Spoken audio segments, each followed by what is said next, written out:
Okay, so once we have done our assessment of the individual and sort of figured out what we think is going on with them, then we need to come to a diagnosis or a diagnostic decision, I guess I should say. Um, because you can have the best tests in the whole world, but what does that lead to?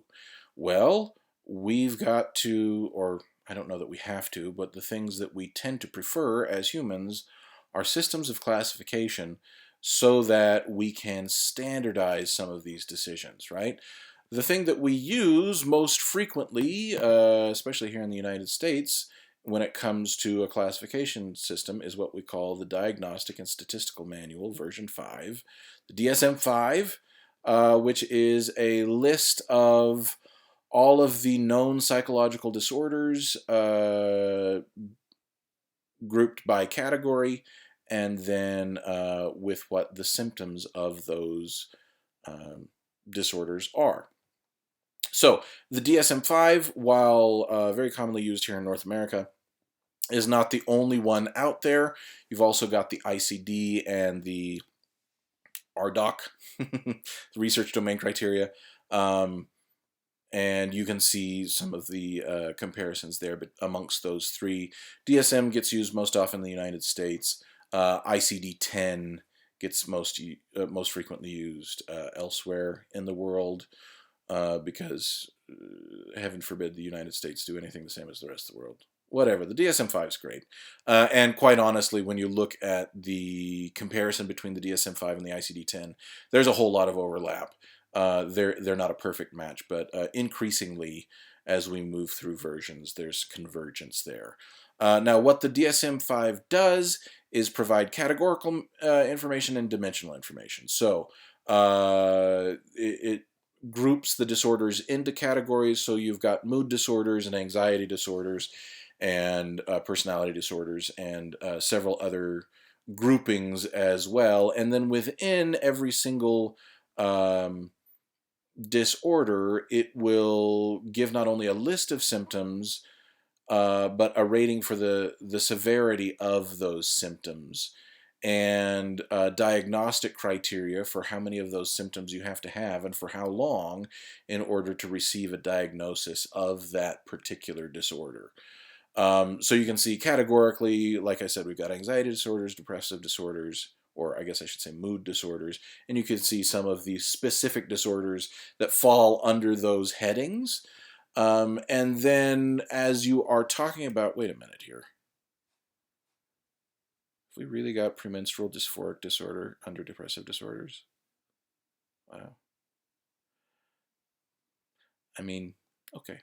I know that is a thing. It's just for a minute there I was thinking, wait, are we talking about PMS there? That doesn't seem like a depressive disorder or something that should be listed in the DSM.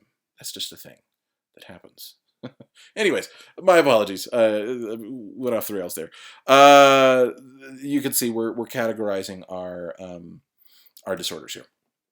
And in terms of our dimensionality, we are looking not just at what are the symptoms, but how severe those symptoms are. And then you get rating scales for the severity of those disorders. Imagine having major depressive disorder, for instance. You've got some folks with major depressive disorder who, are struggling to get their final papers in, and they're having a hard time getting out of bed, and they haven't called mom in 3 weeks. Then you've got other folks with major depressive disorder that are prepping their own suicide. Those are two very different levels of disorder, even though they may be the same symptoms, right? So you need a scale for severity as well in order to be able to talk about that. Okay, now is the DSM-5 good? Does it work? Yeah, pretty well. Increasingly so as we move through successive versions of the DSM. Um, and it does a good job of laying out what the symptoms are for any particular disorder. And so long as the clinician is paying attention and doing their homework, then the DSM-5 has good validity. that validity is still not perfect, as we are continuing to find out more and more about psychological functioning with our research as time passes, and so we continually need to go back and revise things that we thought we knew before as we find out new information. That's why we didn't just stick with the DSM-1. We're all the way up to 5 now, and it's quite likely we'll get a 5R or 6th edition within the next decade or so. Okay, now the DSM isn't perfect. Obviously, you can have issues that crop up that can affect levels of diagnosis or the presence of a diagnosis that are not necessarily mental health disorders in and of themselves. So if somebody is super physically sick, they've got cancer, let's say, that's a person who is likely to be diagnosed with major depressive disorder or some other mood disorder that is not necessarily of the same origin as most folks' major depressive disorder.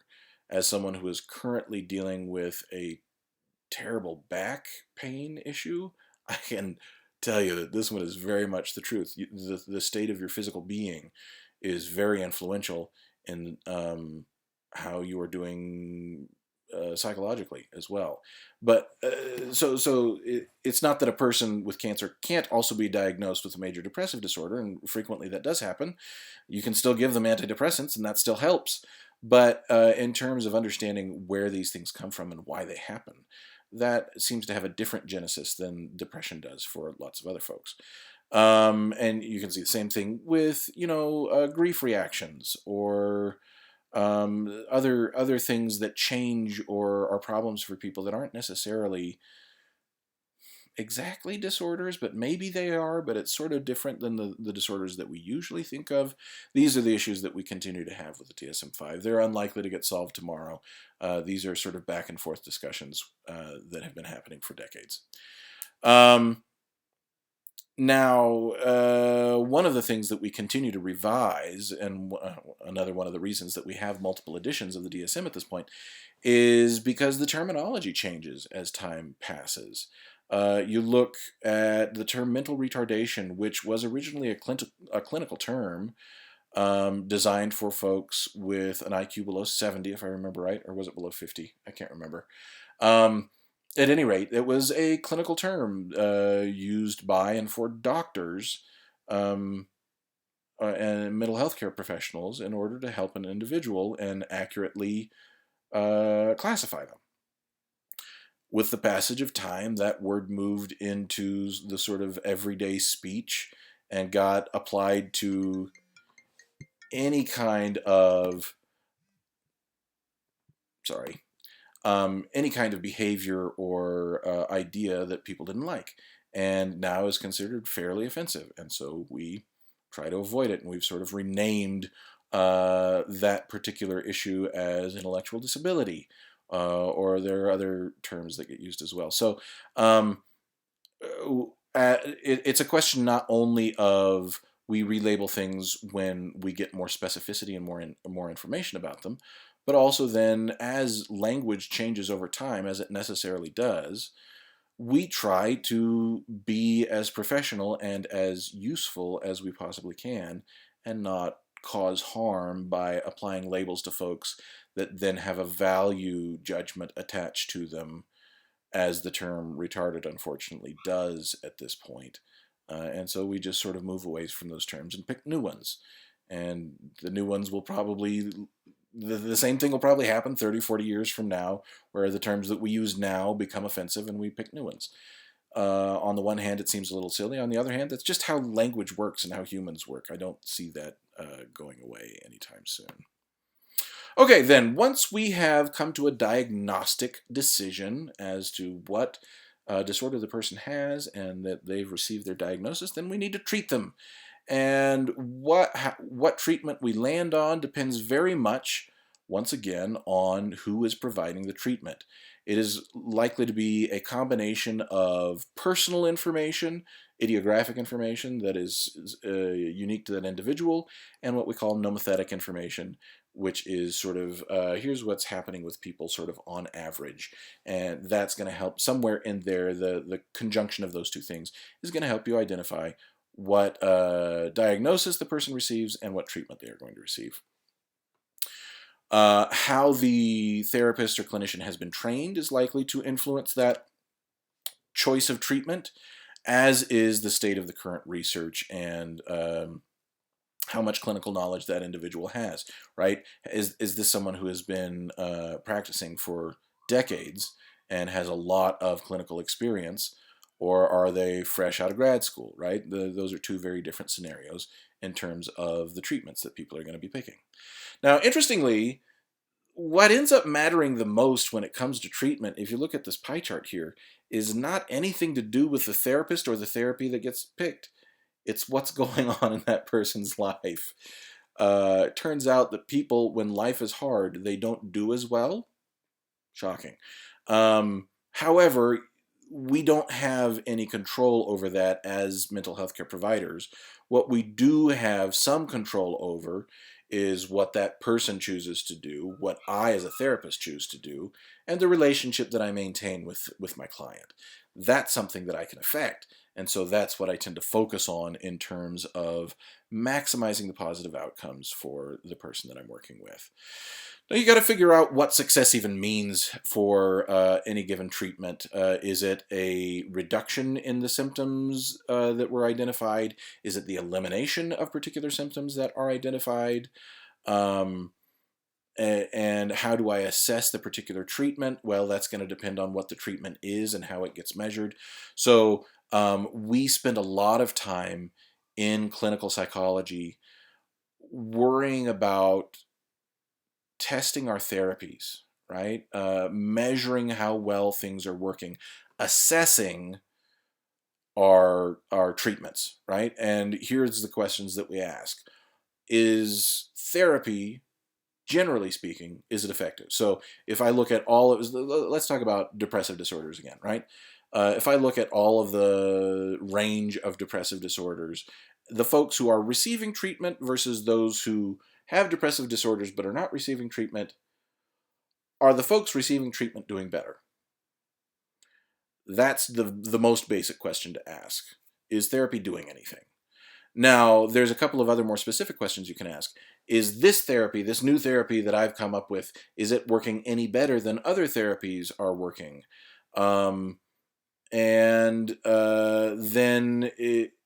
is there some specific subset of the population with this disorder for whom this therapy is more appropriate or more effective, and others for whom it is less effective, right? So it's not just does therapy work, but then does this therapy work, and for whom does this therapy work? That's the three basic categories of questions that we end up asking.